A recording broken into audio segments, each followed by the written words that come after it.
Cette vidéo est la première de la série que j'ai intitulée Transformer de la place. Dans cette vidéo, nous allons voir donc c'est quoi une transformée de la place. On va donner bien sûr la définition de cette transformée. Après, on va illustrer sur des exemples le calcul de la transformée de la place. Enfin, je termine par une petite simulation sur MATLAB de la fonction exponentielle. Alors, c'est quoi au fait une transformée de Laplace? Donc, considérons une fonction f de t de la variable donc t, c'est une fonction du temps. On appelle transformée de Laplace de la fonction f de t, la fonction f de p de la variable complexe p, définie comme suit. F de p, donc on voit bien que la transformée de Laplace dépend de la variable p, est égale à l'intégrale impropre de la fonction f de t qu'on souhaite calculer sa transformée de Laplace, multipliée par le terme exponentiel moins p fois t dt. P est l'opérateur de Laplace. C'est un nombre complexe, donc il s'écrit sous forme d'une partie réelle plus une partie imaginaire.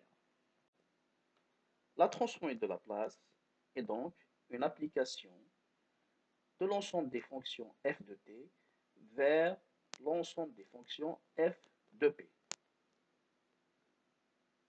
On dit que f de p est l'image de f de t par la transformée de Laplace, et également f de t est l'original de la fonction f de p par la transformée de Laplace. Nous allons utiliser la notation suivante.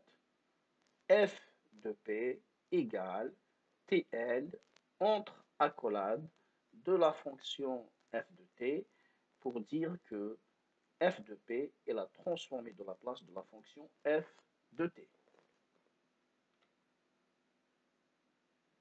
Commençons par un premier exemple. Il s'agit de calculer la transformée de Laplace d'un échelon. Voyons d'abord c'est quoi un échelon. Comme le montre cette équation, un échelon est une fonction causale, c'est-à-dire elle est égale à 0 quand t est inférieur à 0, elle est égale à 1 quand t est supérieur ou égal à 0. Son graphe est celui de cette figure. Donc on voit bien qu'à l'instant t égale 0, on réalise un saut d'amplitude égale à 1. Et c'est la raison pour laquelle on parle d'un échelon unité, ou bien unitaire. C'est-à-dire, à t égale 0, on réalise un saut d'amplitude égale à 1. On peut également parler d'un échelon d'amplitude quelconque. Par exemple, un échelon d'amplitude 5 volts. C'est-à-dire, à l'instant t égale 0, on réalise un saut d'amplitude égale à 5. C'est dans un exercice, bien dans un énoncé, l'amplitude de l'échelon n'est pas précisée, on considère par défaut que la valeur est égale à 1. Calculons maintenant sa transformée de Laplace. On applique donc directement la définition. U de P égale transformée de Laplace entre accolade de U de T, qui est égale donc à l'intégrale impropre de 0 jusqu'à plus l'infini, U de T exponentielle moins P fois T dt. Donc on remplace U de T par 1, on obtient donc l'intégrale de 0 jusqu'à plus l'infini exponentielle moins P fois T dt.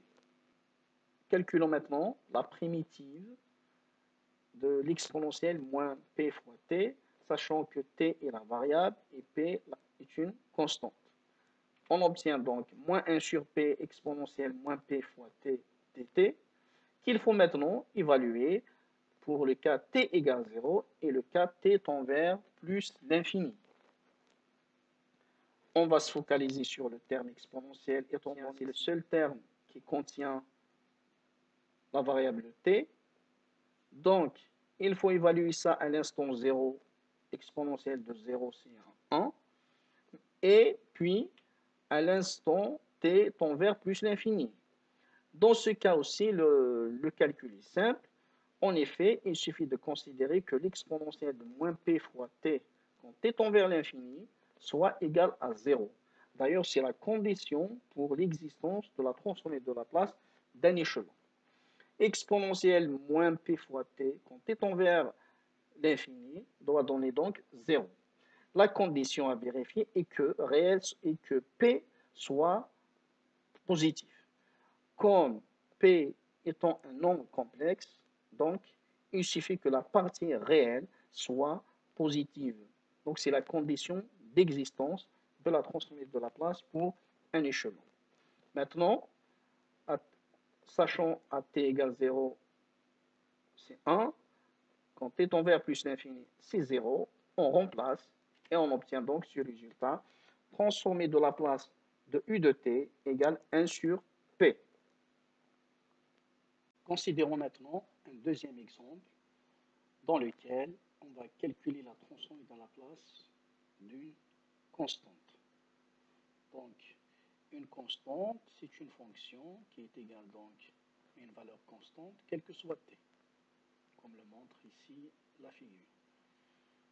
Donc, si on applique la définition, f de p égale transformée de Laplace entre accolade de la fonction f de t, qui est égal à l'intégrale de f de t exponentielle moins p fois t dt.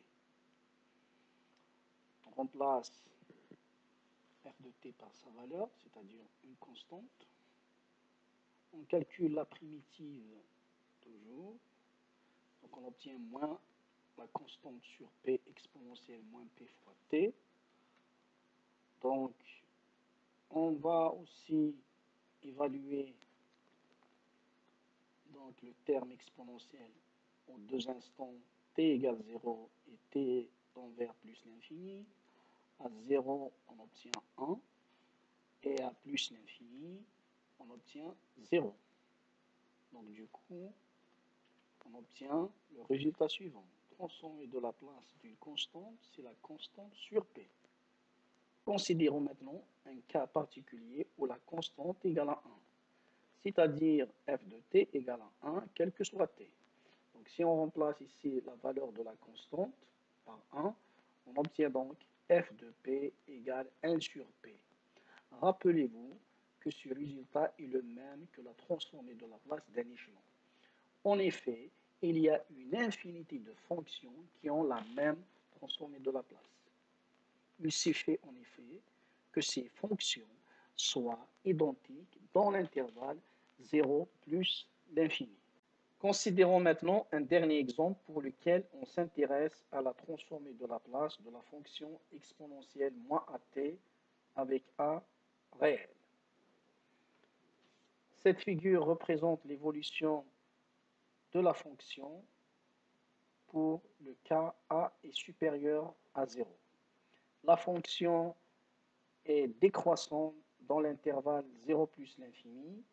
Elle est caractérisée par deux instants t1 et t2, tels que à l'instant t1 égale 1 sur a, la valeur de la fonction est égale à 0,37. Cette fonction est égale à 0,05 pour l'instant t2 égale 3 sur a, soit t2 égale 3 t1. On remarque ici que la fonction est nulle dans l'intervalle moins l'infini 0. Il s'agit bien d'une fonction exponentielle causale. De toute manière, quelles que soient les valeurs de cette fonction dans cet intervalle, la transformée de Laplace reste inchangée. En effet, d'après la définition, dans le calcul de la transformée de Laplace, on ne considère que les valeurs de la fonction dans l'intervalle 0 plus l'infini. Dans cette figure, on représente la même fonction, mais pour a inférieur à 0. Dans ce cas, la fonction est croissante divergente. On applique donc la définition de la transformée de Laplace. Donc, transformée de Laplace de exponentielle moins at égale donc à cette intégrale. On regroupe les exposés. et on sort en commun le t. On calcule la primitive de cette fonction. On obtient donc moins 1 sur p plus a exponentielle moins p plus a le tout fois t. De la même manière, on va évaluer le terme exponentiel aux instants t égale 0 et t tend vers plus l'infini. Donc on obtient à 0, 1 et à l'infini 0. Du coup, on obtient transformé de la place de exponentielle moins at égale 1 sur p plus a. De la même manière, on peut calculer la transformée de la place de l'exponentielle de a fois t qui est égale 1 sur p moins a. Bien sûr, ces deux résultats sont aussi valables dans le cas où a est un nombre complexe. Afin de bien visualiser la fonction exponentielle moins at, nous avons écrit un petit programme sous MATLAB Infile. Et après exécution, nous avons obtenu la première figure qui représente donc l'évolution de cette fonction pour a égale plus 0,2 et une deuxième figure qui représente l'évolution de la fonction pour a égale moins 0,2. Et bien voilà, c'est tout pour cette première vidéo et je vous dis à bientôt avec une nouvelle vidéo.